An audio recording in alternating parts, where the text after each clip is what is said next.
All right, we are back on the Andre Duke Show with Carter Smith. How is everyone doing out there tonight? We got the weekend that was in college football. Also, before we dive all the way into the weekend, if you can do me and us here the biggest favor, it helps a ton. It helps a lot with the channel growth. If you can go ahead and hit the like and subscribe button, that helps us a ton over here. But yeah, we can get into the weekend that was college football, and we'll start with the AP top 25, and then we'll dive into what it means for Colorado going forward, what it means for um,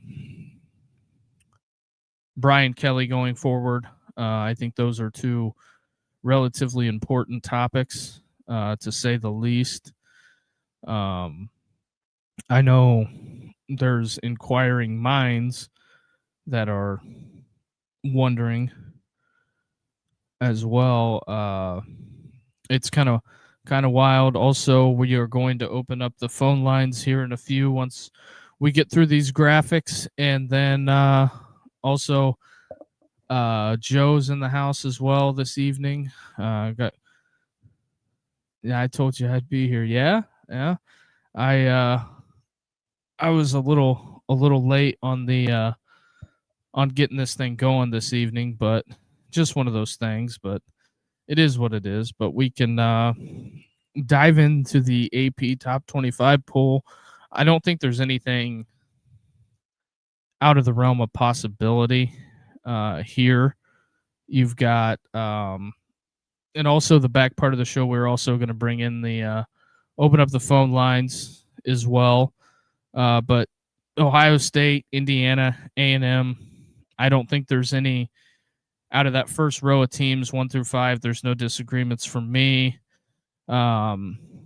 Second row, I mean, I don't think there's a big contingent that there's anything highly that you can disagree on. Now, I do find it just strange on how the voting worked out with Miami and BYU. Oh, got a call coming in. Joe, how's it going? How's it going, brother? Oh, same old, same old. Just looking at the week that was. Well, you sure had me scared. I can't believe it came as close as it did with Texas and Mississippi State. Oh yeah, I was. You knew something because boy, I thought they were winning. I just was like, man, I'm gonna have to eat some crow when I talk to Duke. Yeah, and I still do because I mean I never thought it'd be that close. I think that the one thing that the analytics doesn't take into consideration here, when it comes to everything that's the goings on throughout the season, Yeah. I mean, Mississippi State and Texas, I'm sure Steve Sarkisian is happy. Well, he's probably not happy, but oh, he's happy. I think there's a lot of noise. I've been reading a lot of stuff today. There's a lot of noise about him in the NFL. Well, he's probably opened up his options because of his performance to this year, Well, I think that I hate to be this guy, but I think that at some points in time when you've been at a place for so long, I feel like Texas is tired of Sark and Sark is tired of Texas. That could be. And I don't think there's anything wrong with that. And I find it fascinating that only in the last 3 weeks there was a lot of noise around him going to the NFL. I mean, a lot of noise. And well, look at their performance. I mean, you got to keep your ears open if you're him because your team's not doing anything. I I don't know how to judge that because I don't feel like Arch was ready to be the guy at Texas. He shows flashes, but I don't think that you can go out there and say he is spot on, nailed on. I'm not. I don't subscribe to that, and not that I think you're not that. ready. Go ahead, Joe. I was going to say you're not ready to do that. And also on that side of it, I'm not. I don't think that Arch Manning stinks. He's not the guy. Blah blah blah blah blah. I'm not going to be that guy either. I just think it's wait and see with a lot of these guys. Yeah, well, you know what the difference is that there's so many new starting quarterbacks for really good teams this year that Arch is kind of getting dumped on because he didn't have the tremendous start that a guy staying over at Ohio State or even Mendoza, is he at the Indiana? Indiana, yeah. And then you have, C.J. Carr, and you have the guy from Georgia, Gunner Stockton. Gunner, and then you have Alabama. So I mean, like all these new quarterbacks to the teams this year that are good teams, they're quarterbacks that are getting their first chance are shining, and Manning just hasn't shown that yet. And he's got room to improve. That's the thing with Arch. He's got room to improve.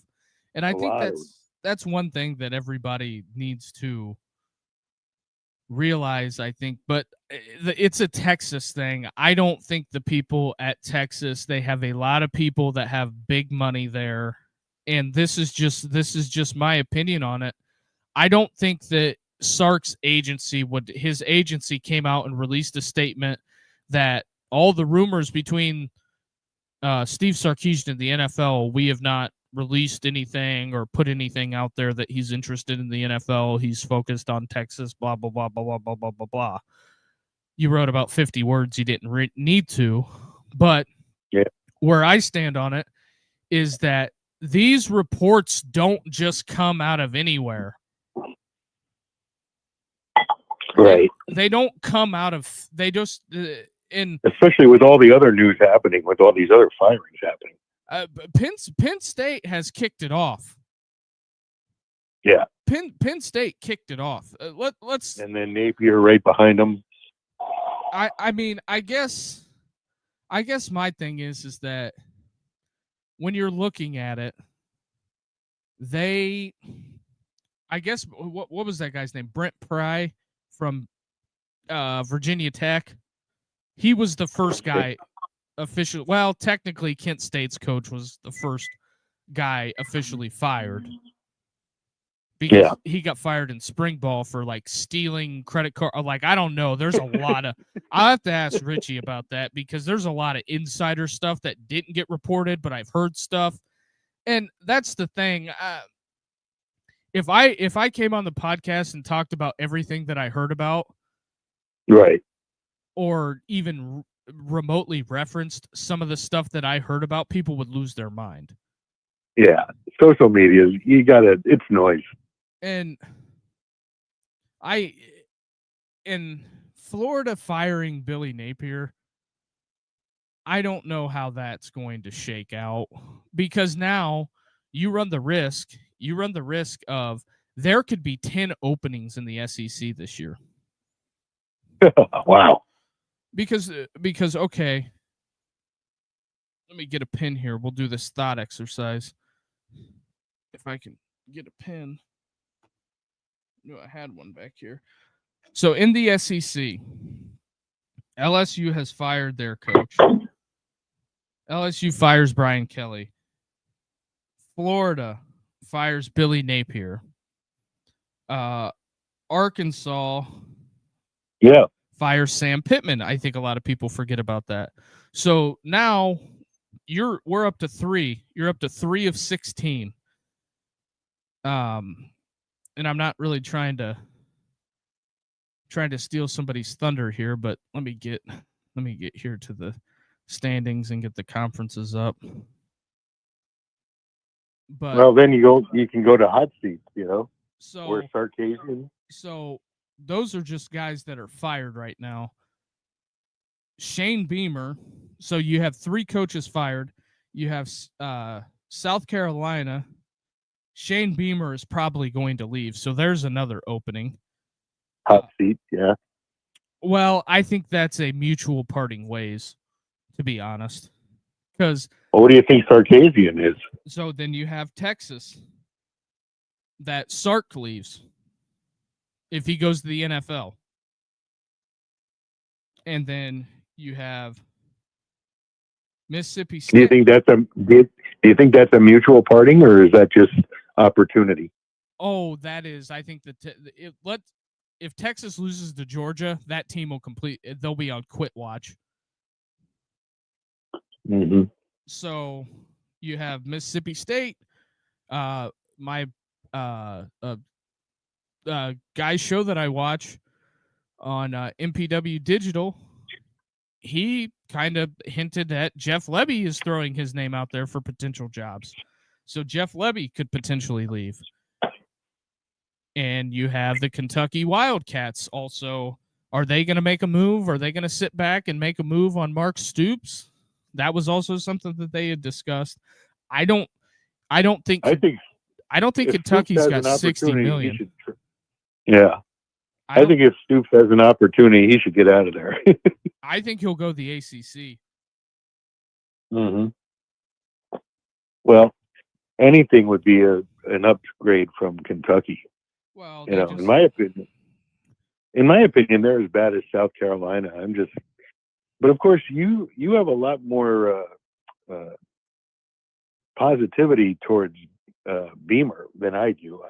I don't see him as a power four coach. It's not that it's positive, but see, Joe, the thing of it is that sometimes this is going to sound really disingenuous that I say this. Sometimes at the end of the day, it's not about how good the coach is. It's about, can you recruit? Do you have resources? It's college football now, for all intents and purposes, is an arms race. I think that is coaching is the big umbrella for all of it. You're the head coach. And I think that some of it gets masked.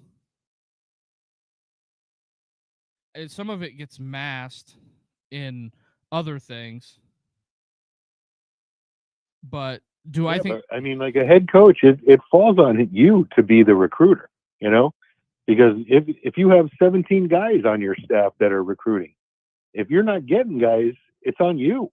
Oh, it's not those 17. Well, the other thing, thing too is that they have issues with NIL. At South Carolina, they have a ton of issues with this. Right. And I don't know if they can get that figured out to acquire players. And can you blame that on Beamer is really what your point is, I think. And right. But he's got to be the one to start going after those donors and he's got to do a little bit more than he's been doing because it's not working. I mean, Napier, Florida's a good school and academically and they have a donor base. I mean, they like to win, they have loyal fans. They were in the bottom 4 of investing in athletics. That's the thing. I mean, like Napier needed to reach out to the donors more and say, look, you guys, we all want this, but here's what the state of the state is right now. And if we don't have money to put aside for, stadium accoutrements, practice fields and practice buildings and, all of this stuff now takes money that you might not have been used to seeing before. But in this new day and age of college football, where you're allowed a maximum of $20 million to pay players, that's only for that one part of it. It takes a lot more now to get a program up and running, which is having the best facilities. And it all comes down to how much money now. Like, this game is so much about money and less about the old college effort and the band playing. And it's what the things you used to love about it has all fallen to the wayside, and money's the main driver. And so you have to get with the program, because this is what the NCAA allowed. They didn't. And transfers, I mean, they have to take back some kind of power. Like, I think you should be allowed one transfer in your college career. That would really eliminate this. Because when you talk to guys and you see Indiana, and they got 50 guys last year, and like somebody said, some team this year, I was just watching this weekend, had 85 new players come in. I mean, that's what Deion said did his first year. And it's like, that's insane. That's getting rid of like 75% of your team. Oh, I don't disagree with you on that. When it comes down to the transfer thing, it's solely to make money. Here's the problem. Now, and get playing time. Some of the kids move because they want to play. Here's also the other dirty truth that everybody that wants to complain about the transfer portal. Yeah. Why is it not on some of these head coaches? And I know this for a fact, that head coaches have told kids, hey, get in the portal. You're not my problem anymore. So as much as the kids, that happens, as much as the kids are jumping in the portal, the coaches are telling them to get in the portal. Because they don't have spots for them, yeah. And they can get playing time, and they can make money while doing it, but they're probably going to ride the bench, with the amount that we can value you at. It might be better for you to leave, and that certainly does happen. I imagine Ohio State must kick people off like that all the time. They're just so deep. You know what I said? 2 weeks ago when James Franklin first got fired? What? That I seen a report today from a big agency. The first thing, that first Monday when James Franklin got fired, the first show I did after that, I said that they should hire Brian Hartline. You know who's emerged as a candidate for the Penn State job? Who? Brian Hartline. Imagine that. I believe it, Duke, because you are definitely intelligent about college football. So that doesn't really surprise me. That's why I call into your show and I support the show, is because I think you really, out of all these people that you have out there on the internet, you have a good, an amazing understanding of who's where and what's going on, like up to the minute in college football. You really do. I appreciate that, Joe. I think I'm just an average guy, but some of the stuff that when it comes to, you have a passion. You have a passion for it, and it comes through because of what you know. And I appreciate it. That's why I've been coming to your site, and now that you have the phones going, I've been calling you because you're not having Carter show up during the week. So, and I understand he's very busy with a family and stuff. So, I try and help. I just try and help you to keep it a little bit moving, a little bit to bounce off of people, like you and me can bounce stuff off, and hopefully that'll help. Yeah. And I got the thought exercise done that we were talking about before we were on there. So as I've wrote down here, where's Hardline now? He's the offensive coordinator at Ohio State. Oh yeah, well he could pick and choose where he wants to go. Then I think he's going to. Now here's the problem. I was seeing somebody talk about this today. If you're Auburn, do you really want to fire Hugh Freeze? Well, not after last week. They won, right? I mean, they won, but everything was leaning towards them firing Hugh Freeze. Do you fire Hugh Freeze now? Because the Florida job is open, LSU is open, Arkansas is open. If Sark I don't think LSU would settle for Freeze, so I don't think he'll go there. I don't think LSU would hire Freeze. Yeah. Their athletic director is going big game hunting. He's got to. They need a big time hire now because, and it's got to be anybody. The thing is, does Hartline fit in the South? Hartline would fit better. It's going to be really hard to sell this to people because also there's the other side of this too, Joe. He could be an absolute train wreck, not being a head coach before. Well, DeBoer made the jump from the West Coast to Alabama, so but here's the thing with the Alabama stuff is that when it comes to the Alabama stuff, if he loses another game, they're going to want to fire him. That's just how that's reality there. You don't think that 2 losses, he'd going 10-2 and making the playoffs would be enough to keep him? I think if he misses the playoffs again, I think Alabama will start having conversations about it. Yeah, but if they're 1 loss now, so if they get 1 more loss the rest of the way, play in the championship, they could potentially have 3 losses. But would a conference championship win if they make it to them at 2? To keep them at 2 losses to get in the playoffs. If they make it to the SEC championship game, as long as they're 10-2, they're a complete lock to get to the playoffs.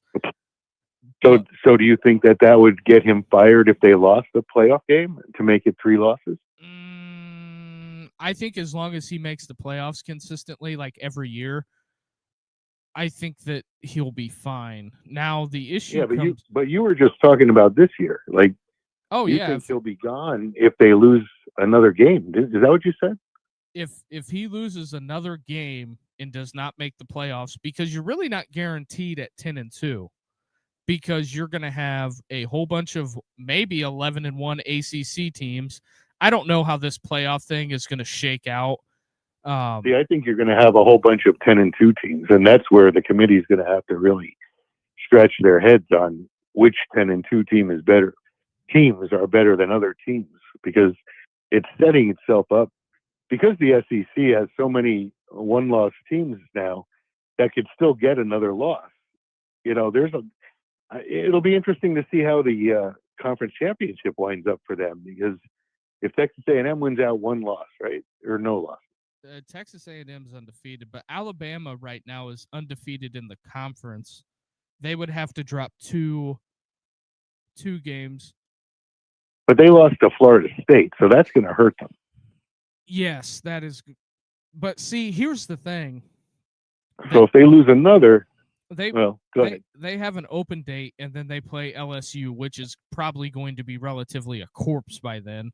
Oklahoma, I think, is on quit watch because I think they have 2 losses now. Yeah, Oklahoma has 2 losses, and I think that they have to go to Tuscaloosa, and that'll probably be a night game, and you're playing for everything on the line. I just don't see it. I don't see it. Yeah. And Alabama is rolling right now, and then Auburn, who the hell knows? Auburn's going to be a corpse. I don't see. But when I did the post game show, and we'll talk about A&M LSU in a minute, but when I was looking at that, I think Oklahoma they are in trouble.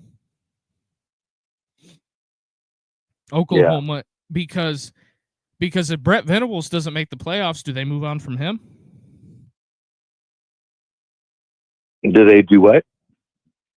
Does Oklahoma move on from Venables, their head coach?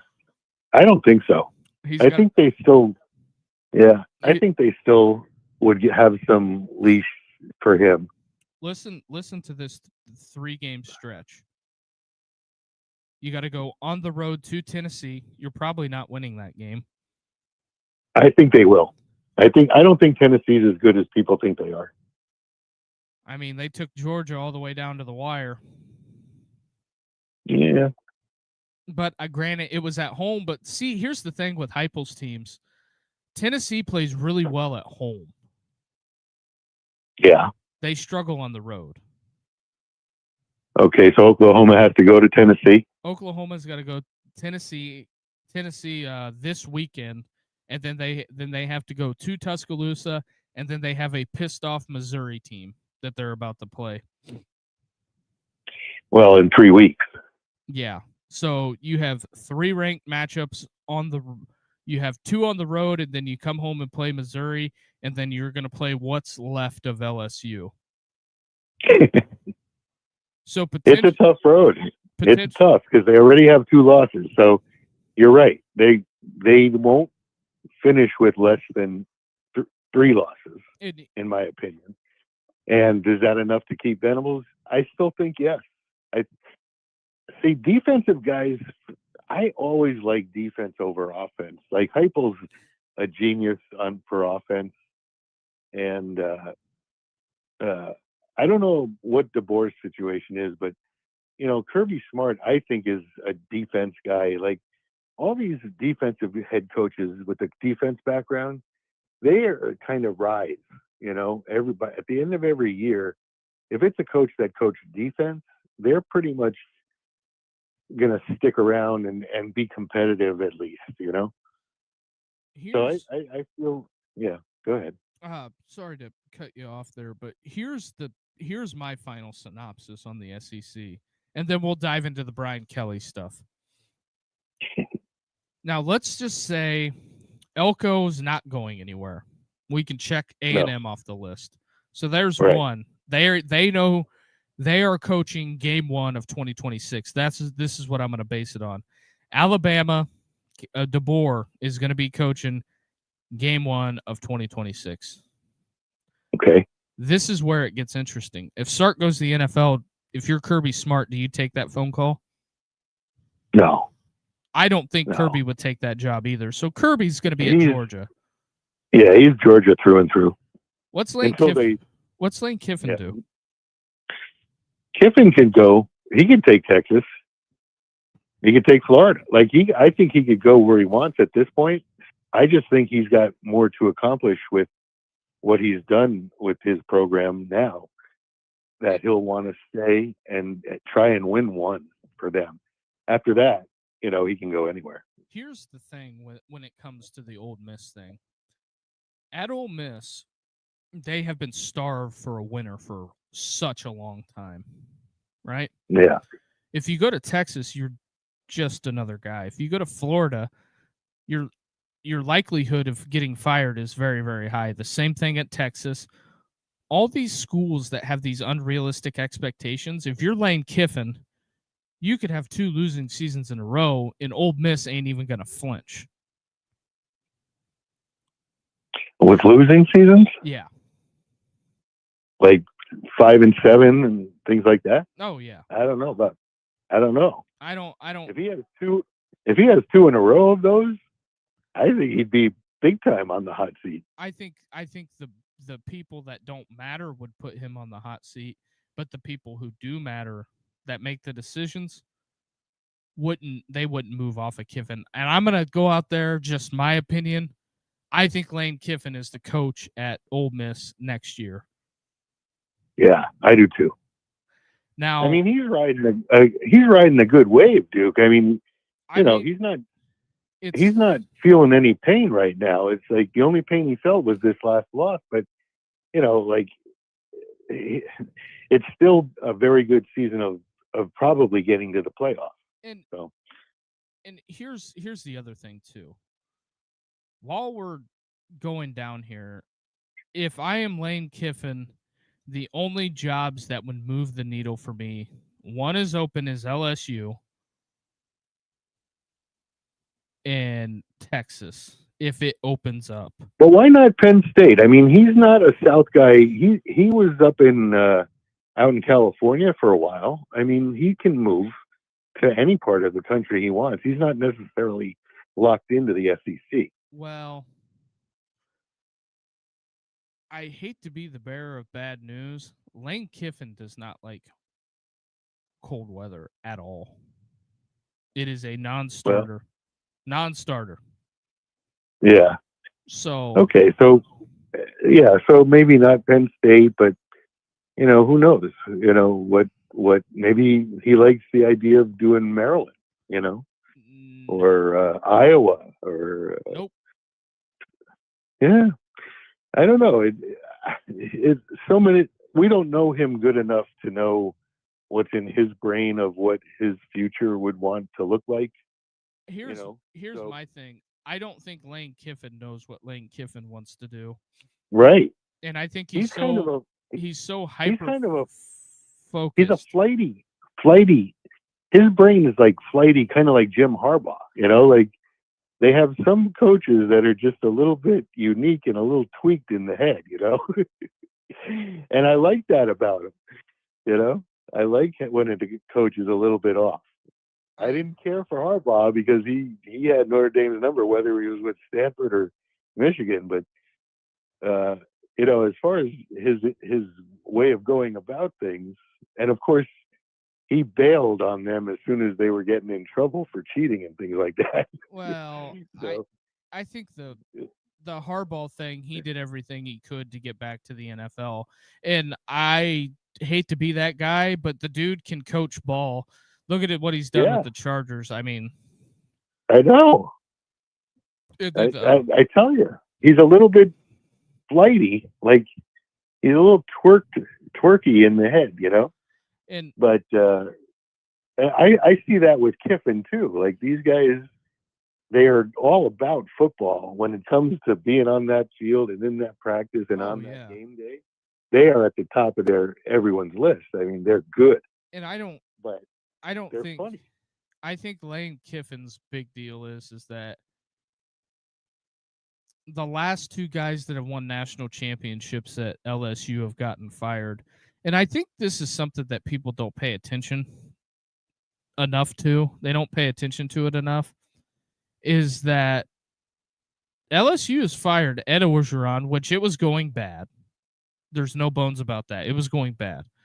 And then it was going with Les Miles, it got bad and they made a decision and they moved on. Saban left for the NFL. Nobody even knows who the coach was before Nick Saban at LSU. I know the name of the guy, but Well, who would want to go with a track record like that at a school? Who would want to subject themselves to being the head coach? If that's the because short the, short term result. but see, here's the thing. When Brian Kelly packed up his bags and went to LSU, the big selling point is that it's a blank check. Right.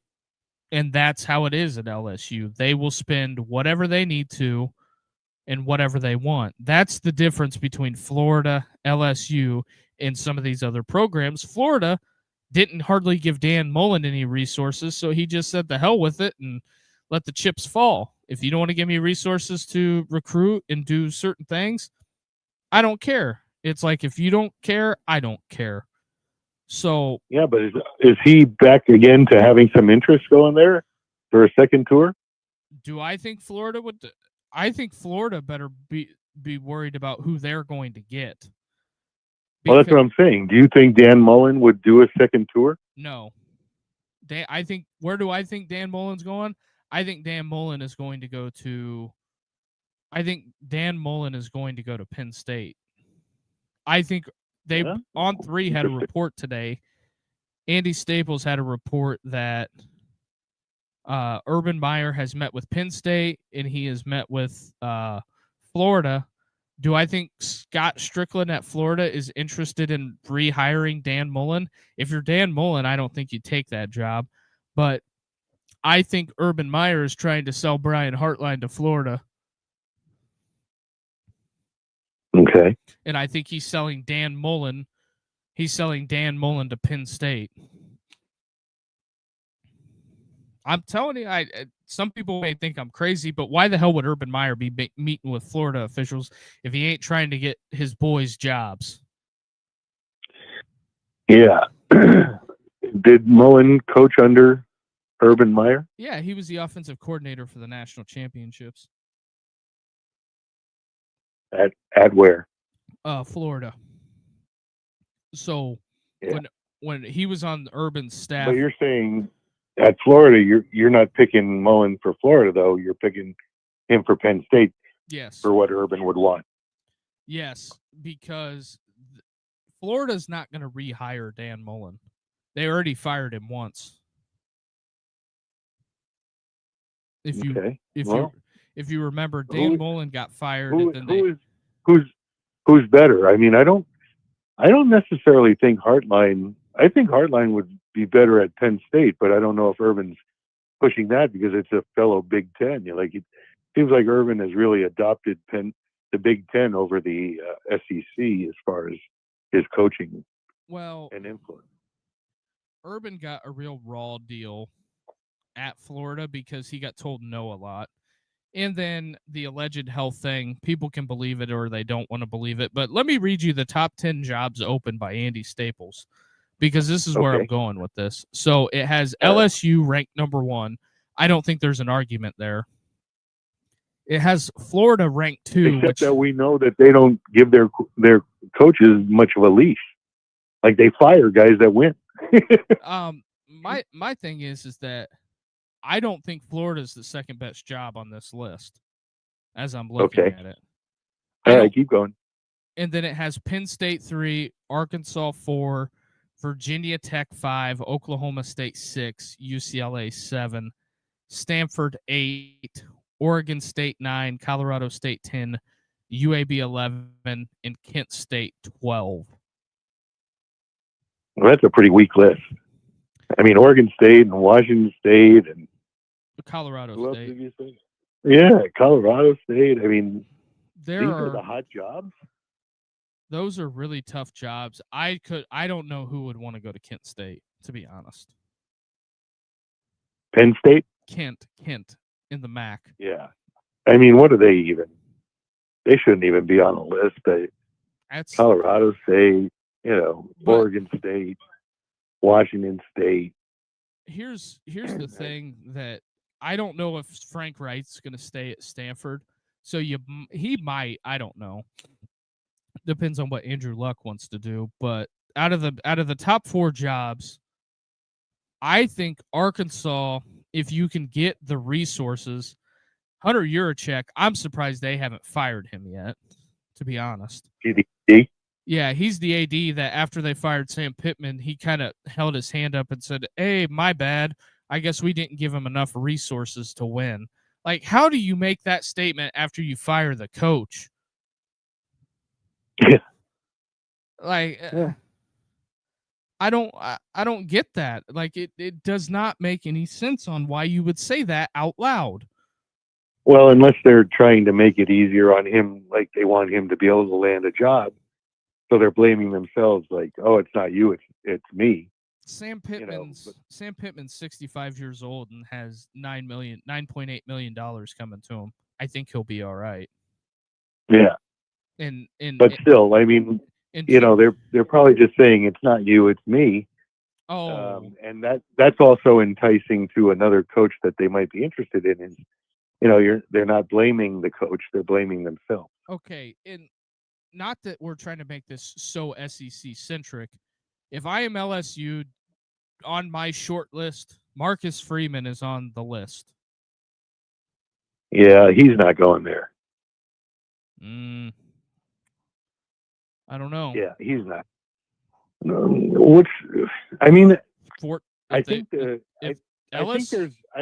I don't think there's a bigger pressure job than Notre Dame, because Notre Dame has a following all around the country. And so I think that the pressures there he's now aware of it, and he's still gung-ho for Notre Dame. So why try and take a look at LSU? Like, what is the advantage of going there instead of staying at Notre Dame? Because the advantage of going to LSU, the coach isn't bigger than the program. Well, that's certainly the same case at Notre Dame. I mean, the program is way bigger than any coach. You have to win. You have to come here and win. That's it. Well, it is not tolerated. Oh, they kept Kelly because they were in such a chaos after Tyrone Willingham that Kelly all of a sudden brought a structure and a plan to regroup. Now that might be his best strength. Well, is structure. Anything has to look better than what it looked like under Charlie Weiss and Tyrone Willingham. But if you're Marcus Freeman, you're under 45. LSU, out of the top jobs in the country, I know some people will disagree with me, but LSU's up there, Alabama's up there, Texas. But I get it. Marcus would be kind of nuts to leave because he's got a warm bed at Notre Dame. And as long as he wins 10 games a year, no one's going to say anything. But the reason why they kept Kelly so long was... I think they would say something like, I'm expecting a championship out of him. And if he can't do it, just the way Kelly always teased you for 10 years after, 12 years of, the first 4 years he had to basically restructure everything. But then in those following, 8 years, he was losing big games. He wasn't recruiting. But with Marcus Freeman, he's winning the big games and he's recruiting. So I think there's a little bit of a leash, but Notre Dame fans are beyond hungry for a championship. So, it's a pressure job. I don't think there's a bigger pressure job in the country than Notre Dame. And it's been that way forever. I think it's in there because I think LSU, Texas, Alabama. But see, also you have to remember when it comes to Notre Dame and Marcus Freeman, what were the expectations is always been a national championship. Well, here's where I'll disagree. Jack Swarbrick didn't listen to the outside news. He made fun of the media a ton. And the thing that really hurt Kelly is he was never held accountable at Notre Dame. And I think LSU held him accountable. I don't know if you've seen the clip that Josh Pate put out there when it came to the Brian Kelly stuff. He pretty much said that Brian Kelly was checked out for the majority of his tenure at LSU. And I tend to agree with that. Because if Josh Pate is saying it after the fact, this is where me and the traditional media have major issues, or the people that have big platforms and something's not going well and they just talk and talk and talk, but they don't say what the issue is. They just, after the fact, after somebody gets fired, well, he was doing this, this, and this. Well, why didn't you say anything at the damn time? Yeah, I don't know if that's been... I don't agree with Pate on a lot of things.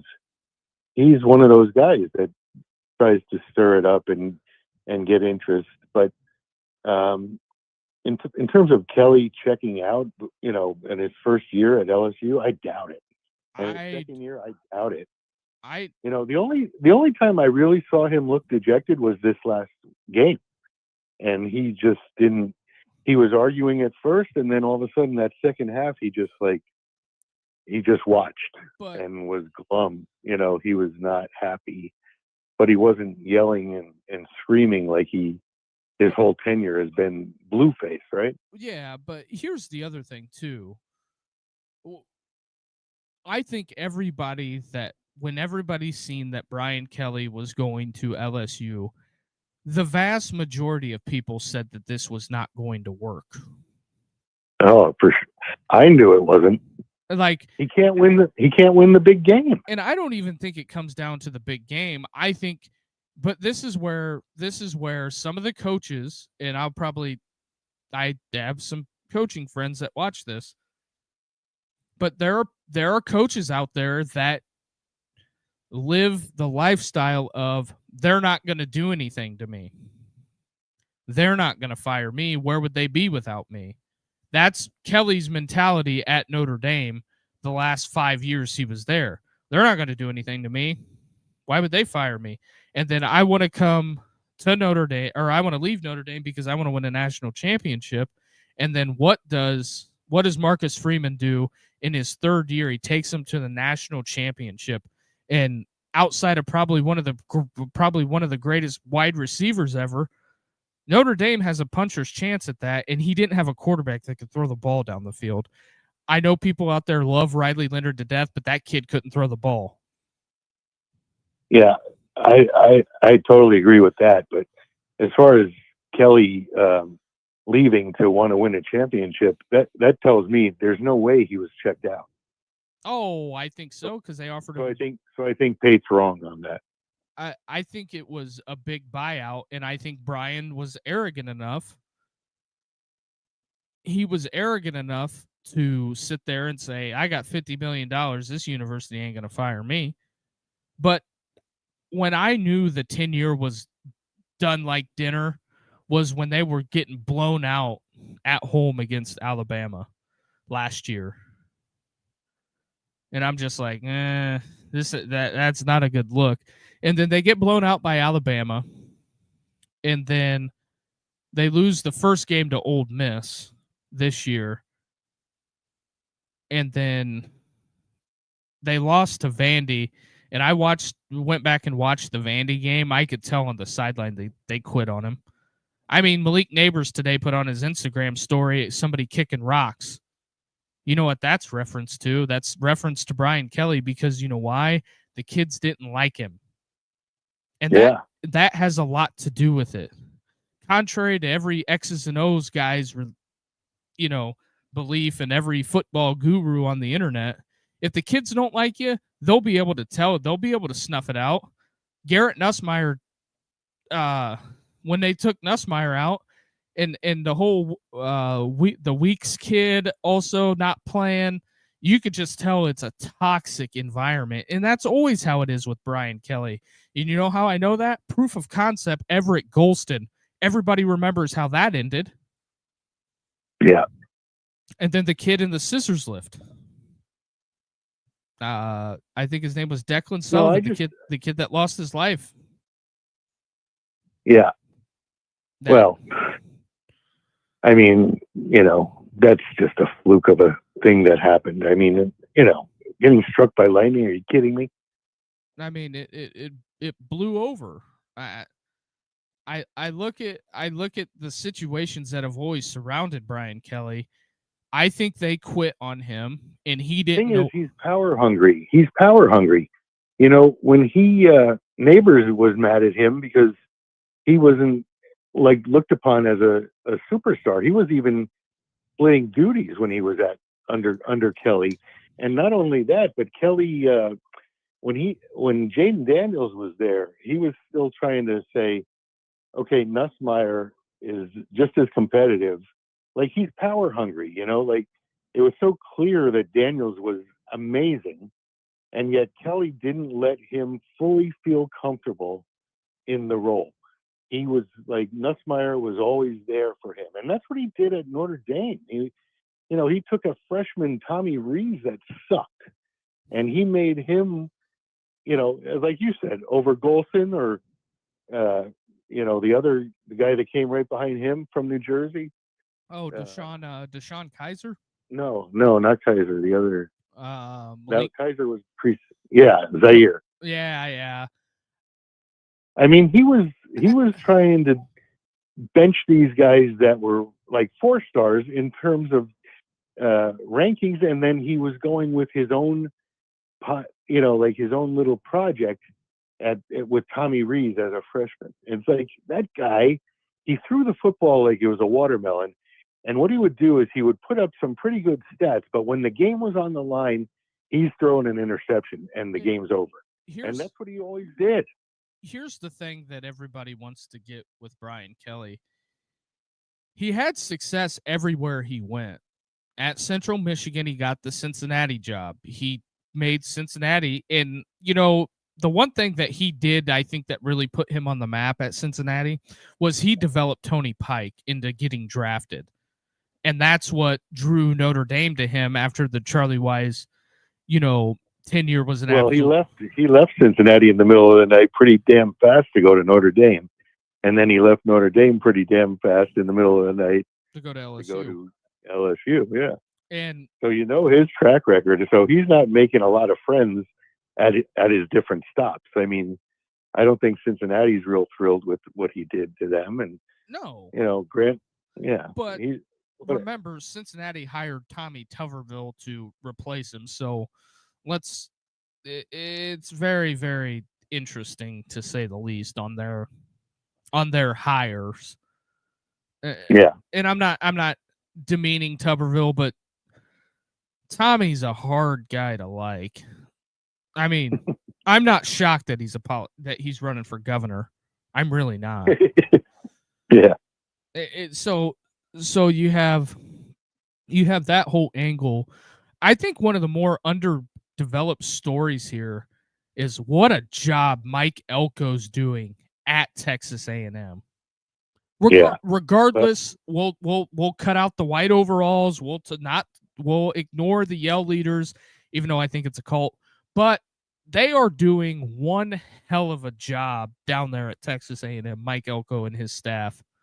Well, he's another one that's kind of funny. Like when you watch his halftime interviews or after the game interviews, he's pretty acerbic, Oh yeah. And yeah, and to me it's kind of funny because he really almost, I don't want to say demeans, but he like puts down the people that have the nerve to talk to him, And so it's a little bit of arrogance in there, but he's kind of funny, but he gets the job done, and he's doing it with defense. He's a defensive guy, like I go back to.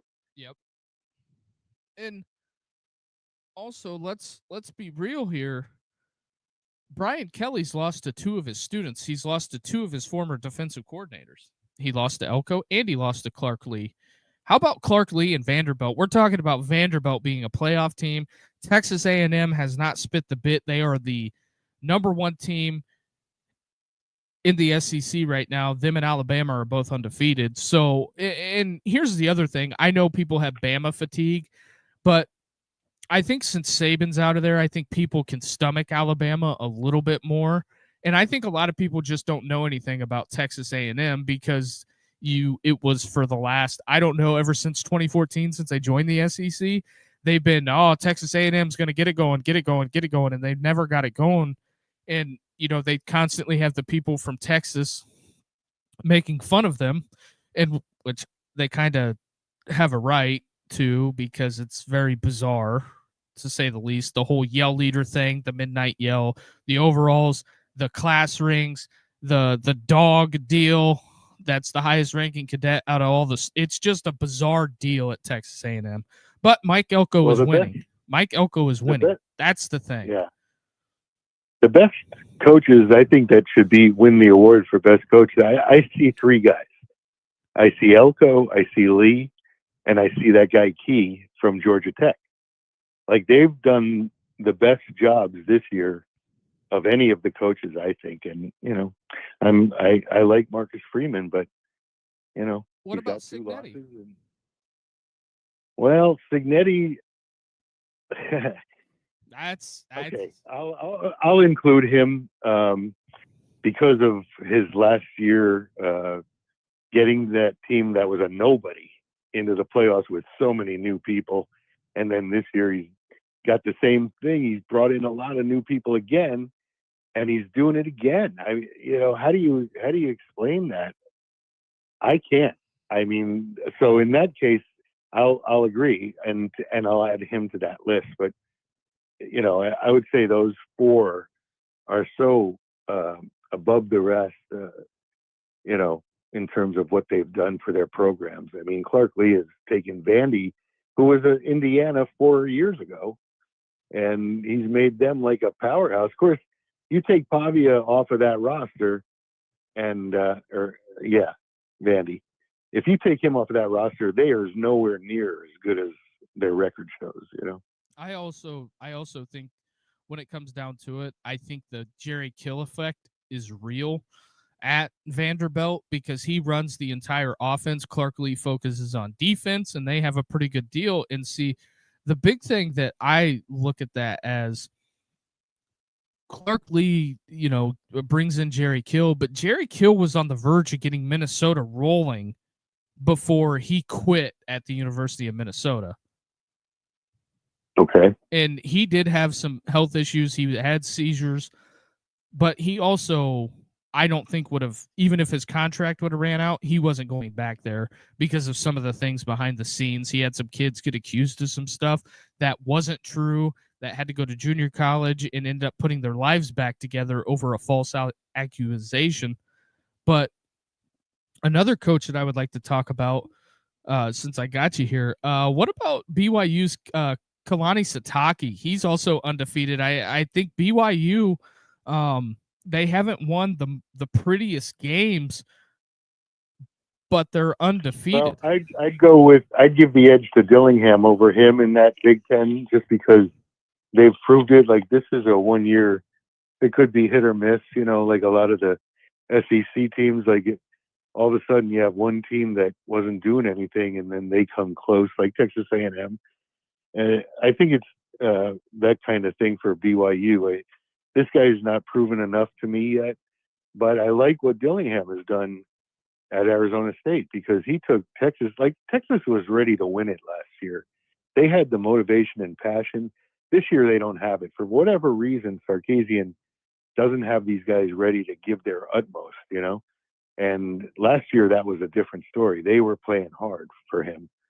So, I mean, I think that's where you have to kind of look and see what these coaches that had such high expectations and didn't really live up to them. And I think, I think it.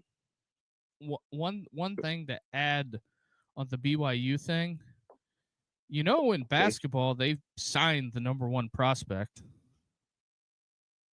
Okay. Means they have a lot of money. BYU, Texas Tech, SMU, I think, are the three programs with the most money. Yeah, I don't know about that. I think Ohio State and Alabama and Georgia are pretty much able to write checks as much as free as they want. I'm going to tell you this much, Joe. I think some of your major programs that you would think in your wildest dreams that would just have money for resources out the wazoo, some of them broke, and that's a fact. I mean, like who? Well, I do know for a fact that Ohio State's athletic department had to take a loan out from the university during COVID, if that tells you anything. That's a fact. That happened at Ohio State. You can look that up. So they don't have a good donor base? Ohio State has a huge donor base, but as far as athletic funds, they can't spend dollar for dollar with Texas Tech. Or Oregon. I forgot about Oregon. Or Georgia Tech. Georgia Tech got one of the biggest donations from one of their alumni 2 years ago after they fired the Minister of Mayhem, Jeff Collins, that didn't get a fair deal, in my opinion. That's one thing about Georgia Tech that I will hold against them, because Jeff Collins takes over the program, has to take it after they changed the rules about the triple option to where you can't cut defensive linemen anymore. So he had to take a program and a roster that was tailored to the triple option, had to take it out of that, and they expected him to win and gave him no resources in the NIL area. So they fire him. Brett Key gets a $60 million donation. And what do you mean, donation? Contract? No, a donation to the athletic department. Oh, okay. $60 million. Where was that at for Jeff Collins? Yeah. Where's that at for anybody? Right. And here's the other thing. Also, on the LSU side of stuff, LSU's not head coach, but LSU's athletic director gave Jimbo Fisher his contract, and then also gave. Wait, what do you mean? When LSU and LSU's athletic director was at A&M. He's the one that gave Jimbo the $77 million buyout. Wow. And then also, he's going to own two of the biggest buyouts in college football history because Brian Kelly barely beats James Franklin. Yeah, what's his, like 56 million or something? Kelly's 53.7, James Franklin's 49.8 or something like that. Somebody will probably critique me on the numbers or verbiage or something. No, but the point is, your point is valid though. It's like these are gigantic buyouts. And it's the main thing on not firing the coaches. That's what the agents are doing. They're negotiating contracts with these guys. They're these athletic directors that have probably never negotiated a contract at all, ever. And they're giving them long-term contracts. They're getting them long-term. Long-term money. Here's my thing. If I'm LSU and I don't get Lane Kiffin, which I don't know, that is. I'm telling you, Kiffin won't want to leave this. If I'm Kiffin, I wouldn't leave. The whole university, everyone loves the guy. So, like what he's winning, and he's got the potential to win it all because he's that good. So, do you go to LSU, which is in shambles right now, to make a change for the sake of change? Because he'll be paid. He might not be among the top 10, maybe even 15 in payment right now, but after this year, he will be. I don't think that the way. I think he's got to. If he threatens to leave to go to anywhere, Texas, LSU, Florida, Penn State. If he said I'm putting my feelers out to these places, Ole Miss is going to say, "Wait a minute, pal, we don't want you to leave. What's it going to take?" Right. I think that is going to happen at some point. But also the other thing too is Lane Kiffin likes to troll people. And I think his agent's Jimmy Sexton, and I think Jimmy Sexton is probably the highest paid agent. But if you look at it, Duke, the people he's trolling are the people he's coached with. Oh yeah. Sarkisian and Kirby Smart, like he's been under the tree, so he knows the guys he can do that to without offending people. Whereas Kelly offends people without knowing them. Well, the thing with Brian Kelly, what makes it so hard is that I remember when I have a friend that's very adamant about not firing coaches during the season because he says, well, what does that prove? Yeah, it's not good. It's not good, but also... It's not good for the university because then they recruit you might as well throw out the window. So it's never a good idea. But also, I think at a school like LSU, when I say a coach isn't bigger than the program, I think that when we look at LSU, I think kids are choosing the university, not the coach. Does that make sense? Could be. Yeah. That's the way I look at LSU. Now, the problem that you run into is that when you come down to, like, let's say we shave this down to brass tacks, whoever would have to replace Lane Kiffin has set the standard at 10 games a year. Yeah. Okay. And I think that when you've set that standard there, it just completely kills what comes behind it. Kind of like what Saban did with Alabama. But the difference is the thing that happened at LSU was Saban got them together after the Jerry DiNardo debacle, which I still to this day don't know how Jerry DiNardo got the LSU job, but whatever. I'm not here to litigate that. But you have that instance, then Les Miles comes in. How many national championships does Les Miles have more if Nick Saban ain't the coach at Alabama? Well, I don't think I'd give him that kind of a level. He was good. He won one, right, at LSU. They've had for all things being said, some people will get on my case about this, but they've kind of had some dum-dums win national championships at LSU, to be honest. Yeah, well, I mean, I don't see him as being on the echelon as Saban. I don't put him there. No. Him and then Ed Orgeron. But Orgeron was smart enough to get the hell out of the way. I think he got forced out, didn't he? Yeah, Orgeron got forced out because it wasn't. Yeah. He was lucky enough to. He did something stupid. He did something stupid, didn't he? He may. Allegedly. Was he at USC or? Yeah, he was at USC with Pete Carroll. Yeah. Allegedly, he took his shirt off and tried to fight a prominent booster at a hunting camp. Allegedly. I don't know that as fact, but that is allegedly what I had heard on why they was one of the determining factors on why they fired him.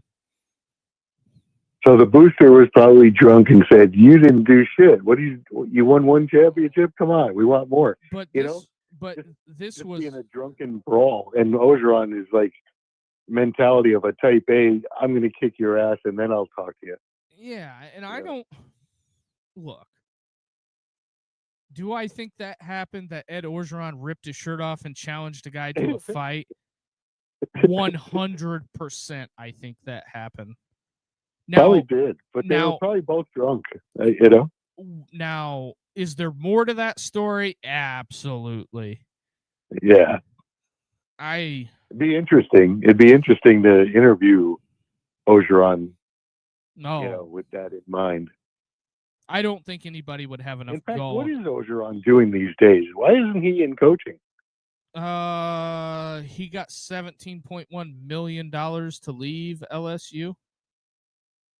And so, couldn't he fit into a South Carolina or, some other Florida? No. I mean, couldn't he? Why not? No.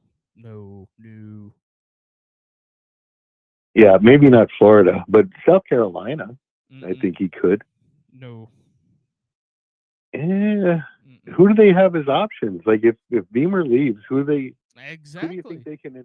Who can they attract? That's the thing. I think that's why whenever all this coaching stuff popped off, Joe, is why I said some schools are going to get their feelings hurt. Now, if I'm South Carolina, I'd go after Jeff Lebby. And he's at where? Mississippi State. Yeah, what are they, 2-5? No, I think State's 4-5. 4-5? Yeah. They had a winning record up until last week? Kind of, but see, here's the thing. Mississippi State, they have no resources. They don't have a big donor base.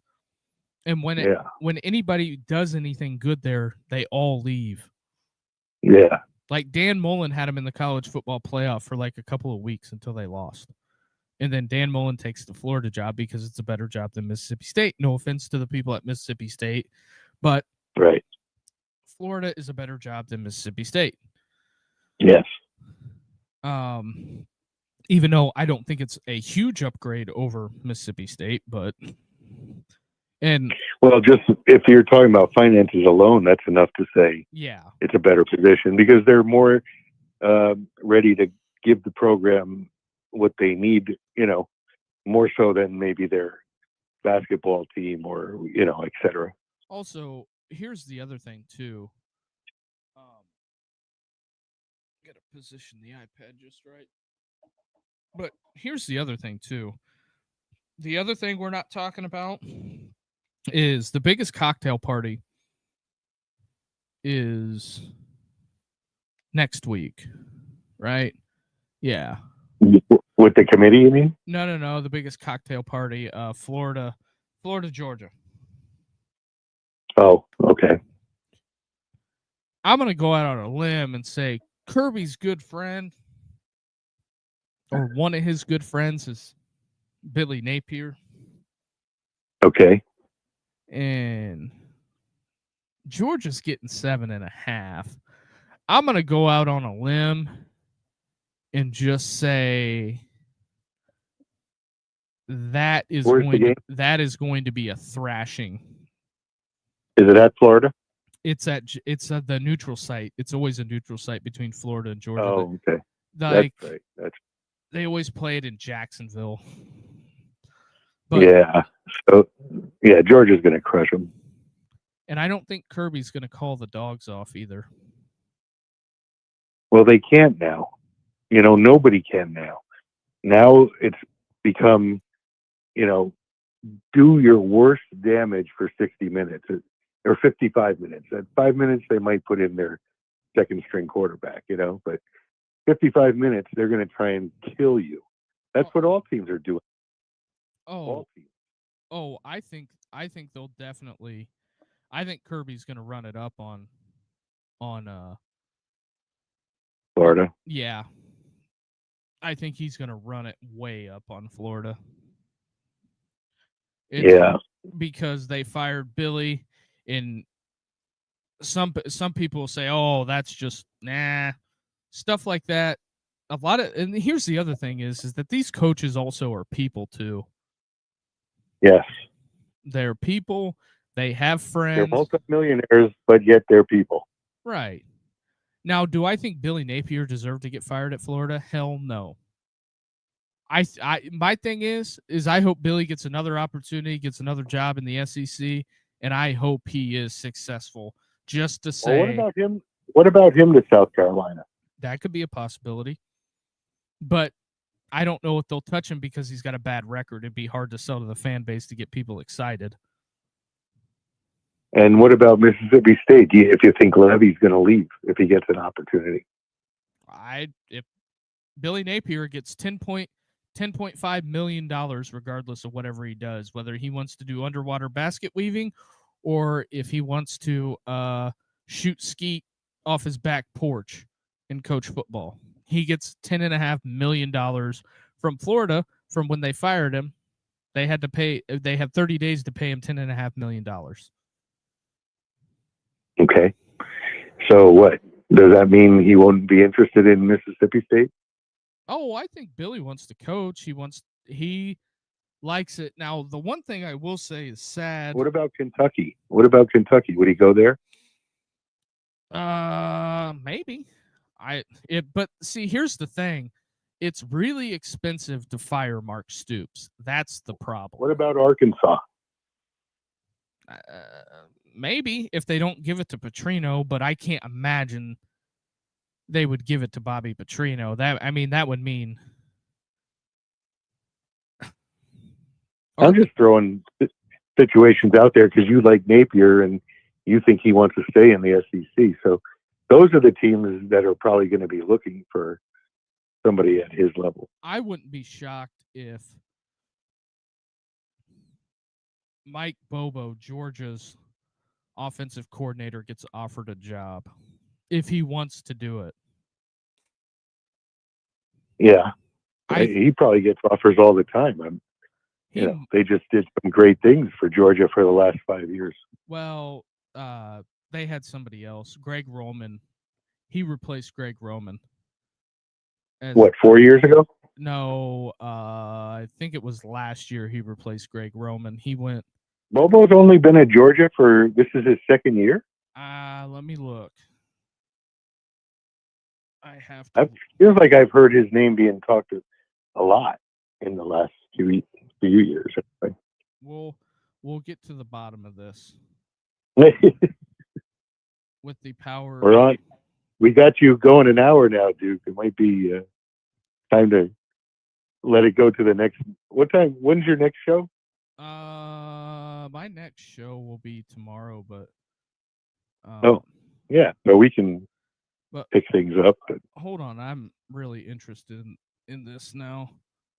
How long Bobo's been there? Yes. But I don't. Are you Wikipedia? Yeah, I'm looking Wikipedia. I'm trying to find it. There used to be a wrestler named Bobo Brazil for all those old timers listening. Now I really gotta Chief J Strongbull, Andre the Giant. I remember all those old timers. Bruno San San Martino. Martino, Ivan Putski. Yeah, I am getting there. It's That's all your grandparents do. If you ask your grandparents if they liked wrestling, they know all those guys. Mike Bobo. Oh yeah. Let's look here. Mike Bobo In is fact, he is a Georgia yeah. native in he took the Georgia offensive coordinator job. Come on, just give me his breakdown. So here's his whole career. He was an assistant at Georgia in 98, 99, went to Jacksonville State to coach the quarterbacks, back to Georgia to coach the QBs. He was the Georgia offensive coordinator for 7 years. Then he took the head Wow. coaching job at That might be what I'm thinking. Colorado State. 2020, he was the offensive coordinator for South Carolina, offensive coordinator at Auburn. Bobo's been there since 2022. Okay, so 3 years, 2.5, 3. Yeah. So yeah, but I probably had him in mind because he had that 7-year run with Georgia. So that's what I was probably thinking. But hey, but even still, like, yeah, we figured it out. I think that if he got offered a head job and took it, I would think maybe Billy Napier's the offensive coordinator at Georgia. You think he'd step down to do that for Kirby? Oh yeah, because you're at a major program, it helps you see the thing that I look at. Would Kirby give him $10 million to do it? No, Kirby wouldn't have to give him $10 million. He could literally pay him nothing. You think he'd go there for nothing? Come on, dude. Just to shove it up Florida's ass? Oh yeah. I don't think so. But I think Kirby would probably give him $5 million to be OC. I mean, that would make him the highest paid OC in all of college football, but well, what's Denbrock getting? Denbrock is getting, I think, 2.3. Oh, that's not much. I thought he would have been more. Well, do you know what they gave Chris Ash? I think Chris. Let me look. I'll just Google it so I don't sound like a amateur. Google gives the salaries of coaches, huh? Yeah. Even though Notre Dame is a private institution. Exactly.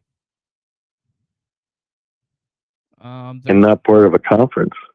There's no official thing. Salary. There's no official salary, but I would say he's probably 3. 2 to 2.4. Yeah, they won't give him more than Denbrock, you think?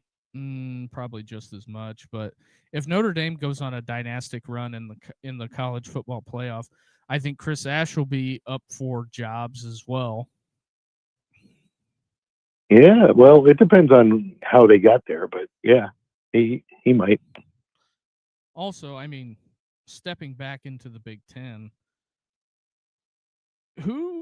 who's to blame? I've been talking about this for a while. Who's to blame for Wisconsin's complete and abject failure? I would say donors. That's what I'm leaning towards. Yeah, because you need money, and they just haven't. And it's not even talked about. Like they have no resources.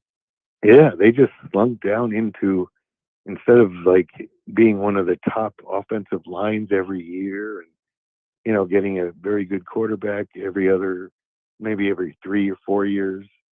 Like they were competitive, and defensively they got players in, but now with recruiting becoming so national, all the guys in Wisconsin aren't necessarily going to Wisconsin to play football. Same thing with Nebraska. Like they lost a lot of their own pull from within the state when they opened up this free agency, basically. Well, so I think Nebraska's deal is they have resources, they have money. I think that Nebraska's thing is that it once was a great job. Well, NIL has taken jobs that weren't so good at the time and have transformed them into something that's good, because I think Signetti is the perfect example. They have got all kinds of resources now at Indiana, and they are getting the players like Vanderbilt just hosted the number one quarterback in the nation. Yeah, but how do you explain that Indiana's all of a sudden got NIL money? Like, where did that come from? Why wasn't it looked upon earlier? You know, for being a doormat for all those years. Like, why are they all of a sudden able to compete financially those venues? They did not like Tom Allen, and you have to remember. Here's a little revisionist history. When Indiana was ranked and everybody thought Indiana was back under Tom Allen, who were the offense and defensive coordinators for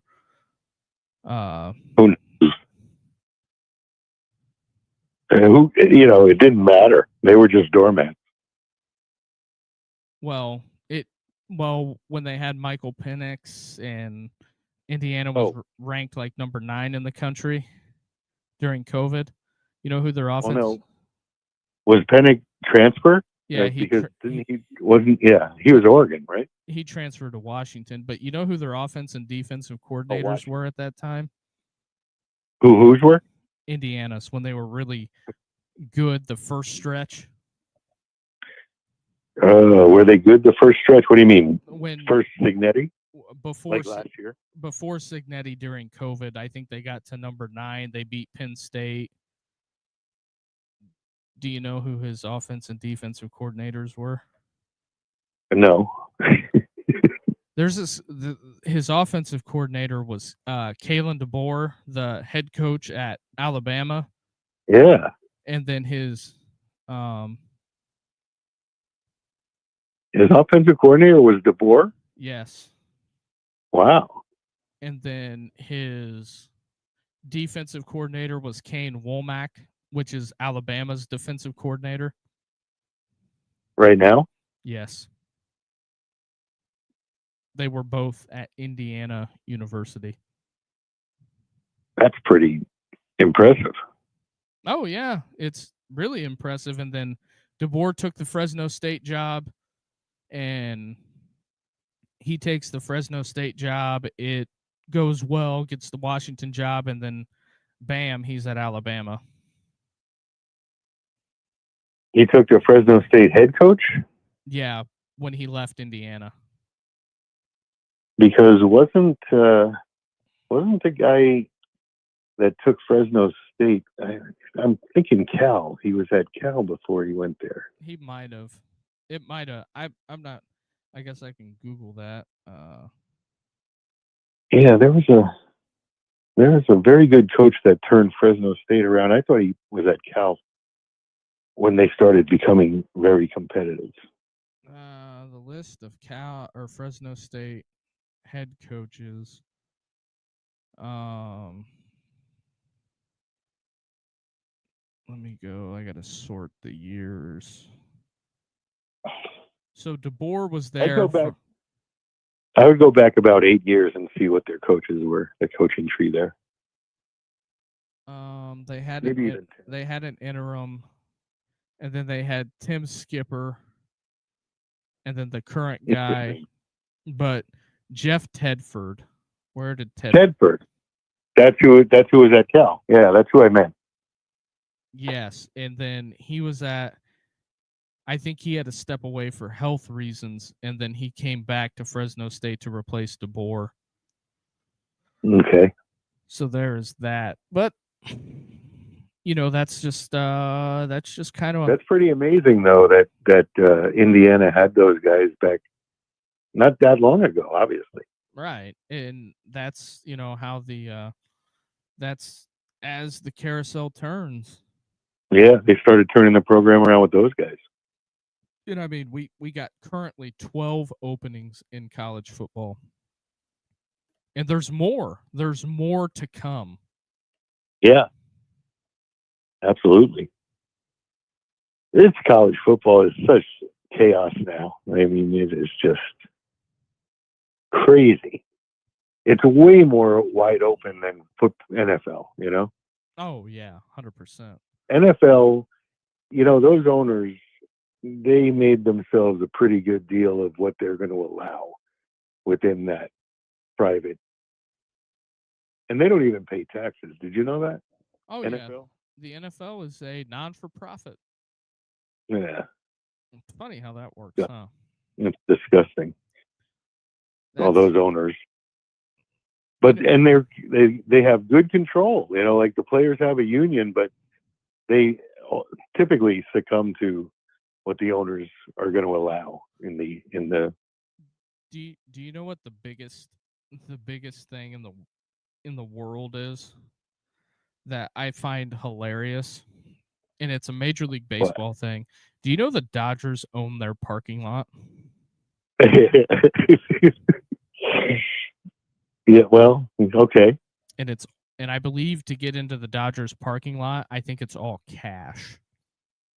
And not only that, but it's year round then. You know, Oh, whatever events are being held. at Chavez Ravine at Dodger Stadium, it's cash, Well, I'm telling cash. you. Parking is that's a good career if you can get property that's, you know, And the crazy anywhere near big event centers, you know. and the crazy thing is that I think the um Major League Baseball, that's the big thing that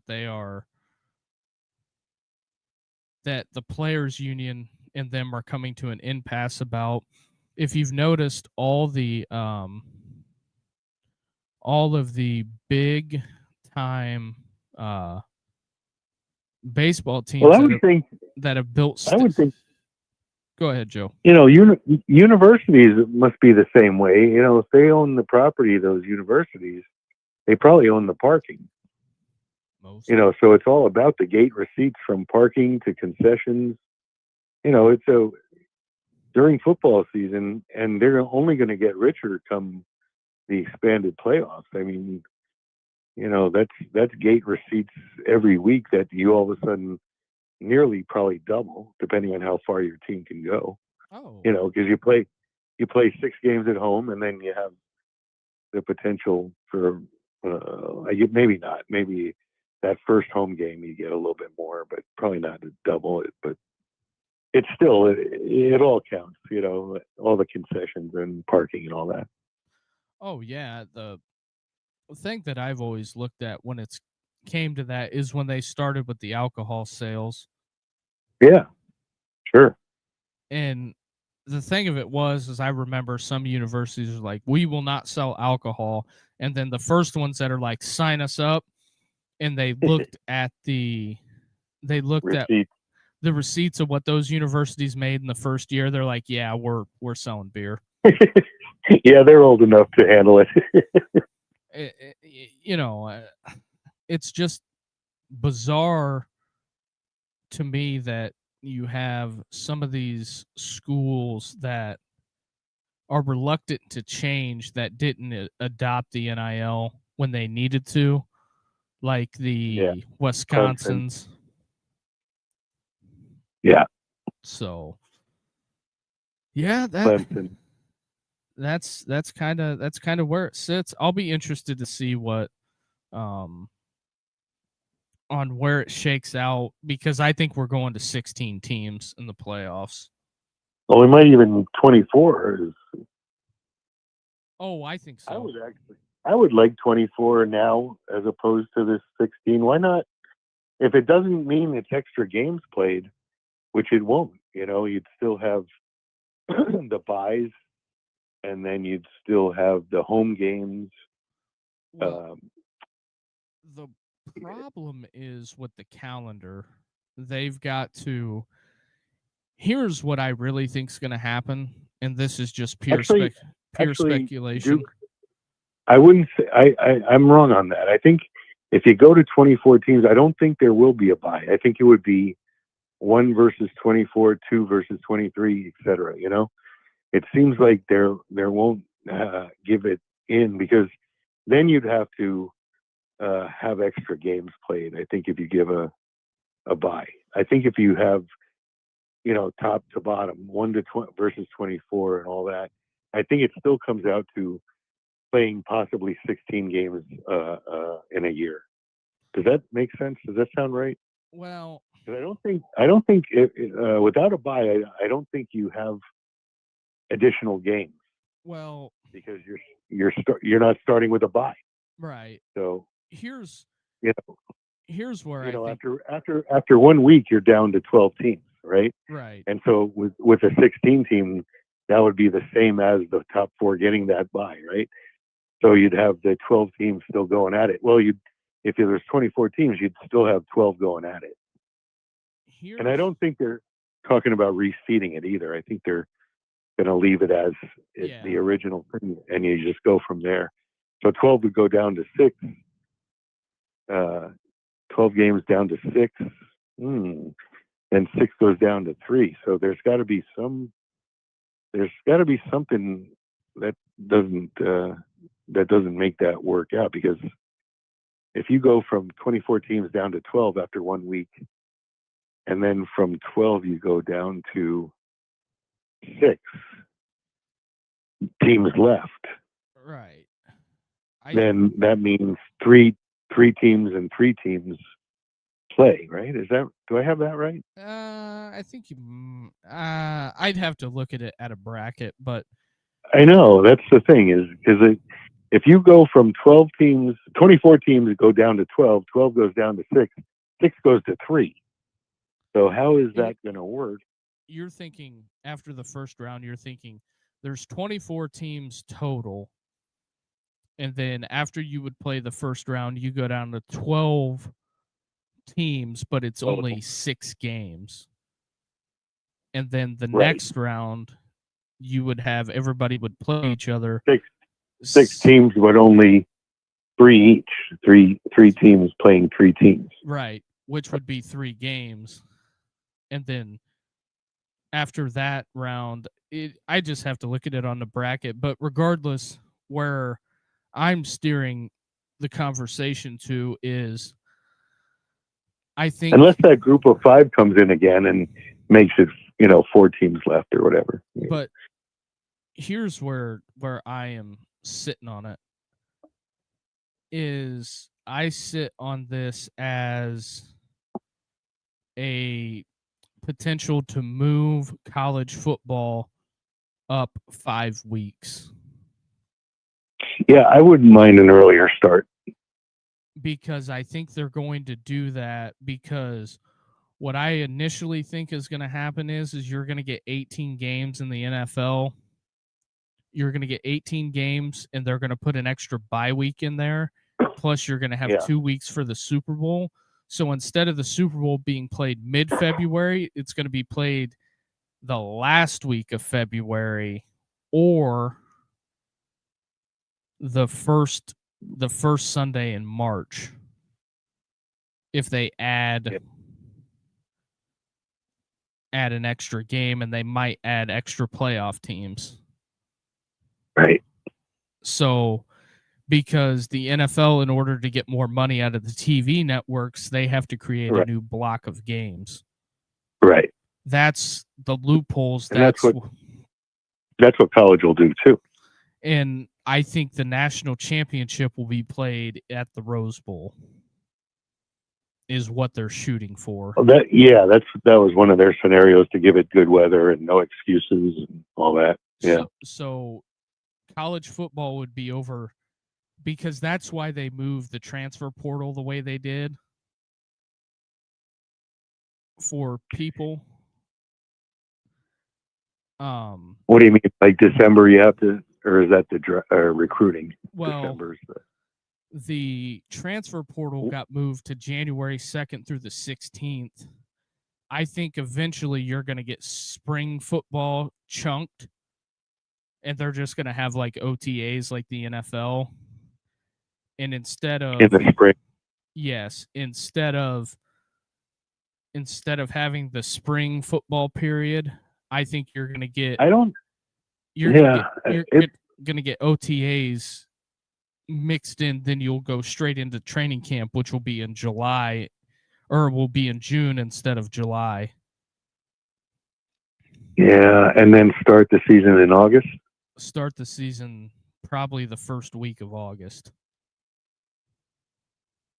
So by the time conference play rolls around, it's going to be September.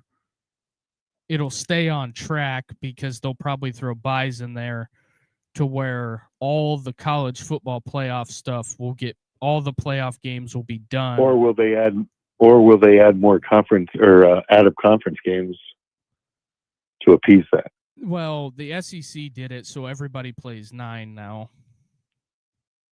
But that's what I'm saying. Like, will they wind up if they're moving to a higher level, a higher number of playoff games? No.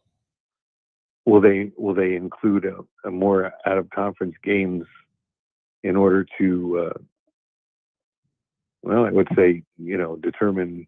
Not if they expand the field. Instead of them having that 2-week hiatus like they did between the conference championships and the conference championship. Maybe that's what that was also kicked around too, is just eliminating the conference championship, right? No Power 4 league is going to go for that because they make too much money off of them. I'm just telling you now. So that first week of December will probably be the conference championship games. If they go to 16, they'll probably have buys in the 16-team model, and the teams that are the lower seeds will play the first week or the second week of December, and they're going to time it up to where the Rose Bowl will end the college football season, and then directly after that, the transfer portal starts, and then they'll have, the early signing day, whatever day it is in December. Probably January will be a dead period to where they can't talk to recruits while the transfer portal's open. And then February will be probably a dead month. And then in March, you'll probably have some semblance of spring football, the 20 practices. And then April and May, they probably will give them their time off to do like the off-season workout stuff. And then in June, the first week of June, you're going to have your training camp start right back up. Yeah. Or, maybe the last week of June, and then July will be training camp, and the season will start in August. Yeah, that's certainly a feasible scenario. So there's that, but also we're up to an hour and 38 minutes. So yeah, I'm ready to go, Duke. I don't know about you. All right, Joe. I appreciate you calling in, man. We'll keep it moving, but appreciate you, and hopefully see you back tomorrow. Yeah, we'll try. All right, Joe. You have a good one. Oh, you know what? I can't do it. I have a homeowner meeting at 5:30 my time, so that's 8:30 your time. So I'll probably miss tomorrow.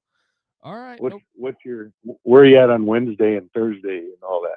Wednesday and Thursday, I plan on doing podcasts. So okay, I'll probably catch you after Tuesday. Yeah, the tough thing is when you're a one-man band, it's a little dicey. I know. So well, I'll see you when I see you. How's that? All right, sounds good, Joe. We'll talk to you. All right, thanks, Duke. Yep, bye. All right, that's Joe. Joe called in. The phone line is open. Number to call, 260-255-4069. Yeah, so there's that. I guess we can get to some of this stuff. This is the preseason, what the preseason looked like compared to the top 10. At week 10, Texas is on life support. Penn State is done. Ohio State is 1. Clemson is out. Georgia literally stayed where they were ranked, so they got Georgia right. Notre Dame fell 6 spots, but they're moving on up. Oregon will be in the mix. Alabama.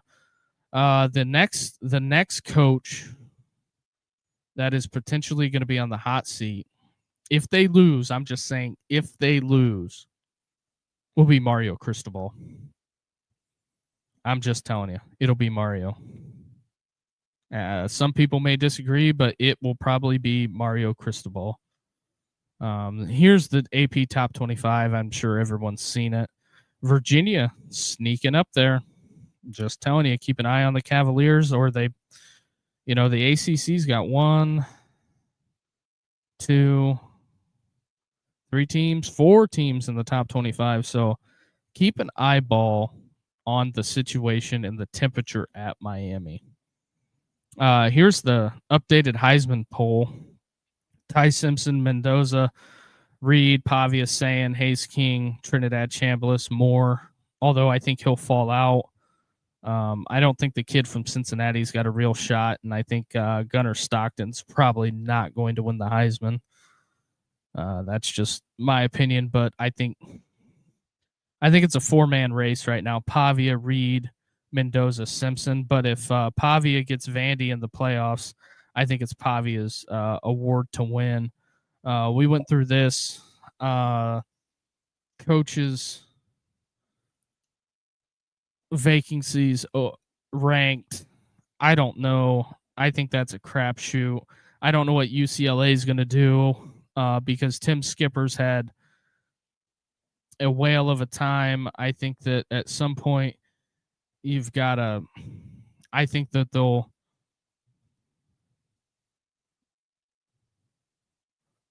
Just looking at some stuff here. Going to be taking a bath on the old gambling today.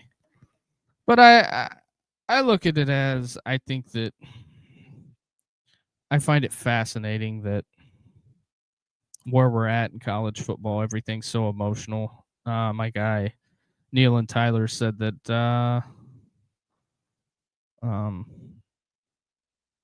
Hugh Freeze is safe, so we'll see. We'll see where this whole thing shakes out. But hour and 42, long pod tonight. I know a lot of people are watching Monday Night Football.